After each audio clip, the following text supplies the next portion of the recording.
going back to vignettes, one of the things that I'm always interested to hear about are like the tools that people use. Obviously Unity itself, but then also there's a whole ecosystem of tools. Were there any external tools that you used in the process? We made from an open source. Okay, so we had like vignettes, like bunch of objects linked together, right? And we were looking for a tool where we could like do the map, the level design of the game outside Unity, because that was like easier for us. Yeah.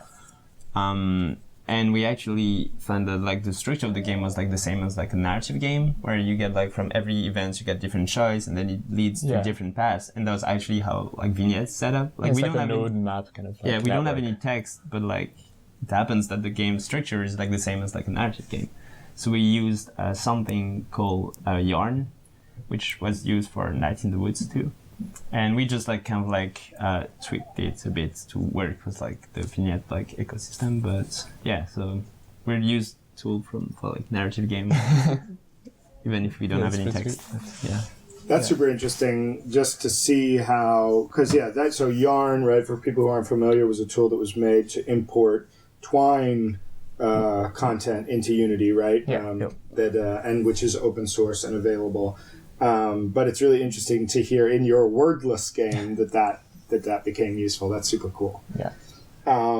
You guys also mentioned off camera that you were using Shader Forge for some of the shaders. What was that like? It's like my own personal work I've been like using Shader Forge for like 2-3 years a lot.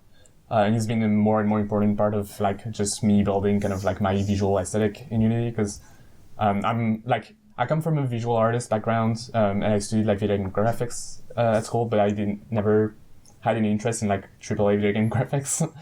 And so like Shader Forge is just the thing that empowered me to just like I want the objects to take light that way. I want the object to like have this kind of like shimmering effect or whatever. Just like you have the capacity to do that without having to go into like shader code, which is kind of really hard to get into.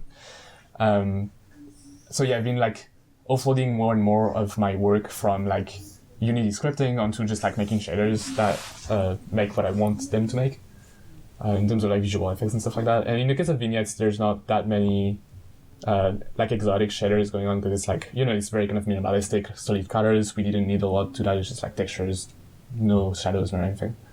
But there's a few like specific moments in the game where we have this like interesting background effects going on and stuff like that. And we did use like Shader Forge a bunch for these specific moments. Like when the color changed, like the gradients and stuff. Yeah. Like you did in Shader Forge. So. For people who aren't familiar with kind of the role that shaders play in computer graphics, I feel like that once whether you're writing like HLSL code or you're using a tool like Shader Forge, or now Unity has Shader Graph that's coming in, like it's such a powerful tool for defining the look of your game, right? Like and of having a unique look. Yeah, and that's I think that's one of the main things that I'm feeling a lot about like shaders and stuff like that. It's that when you look at like game engines, a lot of it's like geared to realistic kind of PBR rendering and stuff like that. And it's okay because like that's what the industry wants. But if you get someone who's interested in like aesthetics, they need to be able to change that, because the realistic, like it's actually kind of a like it's incredibly restrictive to be like, oh, you have to use PBR kind of like logic to just build whatever materials you want. And yeah, it was like different, like a defining kind of like moment of being like, oh yeah, I can just like make objects that have these visual effects going on that are not like abiding by whatever like realistic lighting engine I was using until now.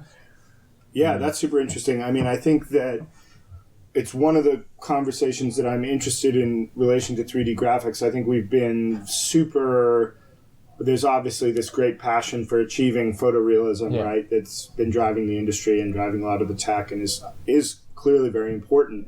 But then I think we're starting to see over the past, 10 years, like a evolution of a kind of like a native 3D visual language, for sure. Which is something I'm really interested to see. And I feel like your work and also the work of the collective is kind of playing a lot in that space.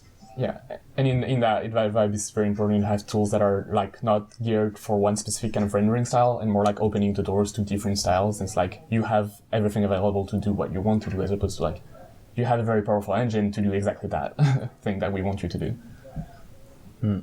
Yeah, absolutely. So for folks who want to learn more about you and learn about your work, where should they find you online? So like Vignettes has a website that's kind of dumb to spell. It's like vignettsga.me. So it's Vignette game, but like the dot is before the ME.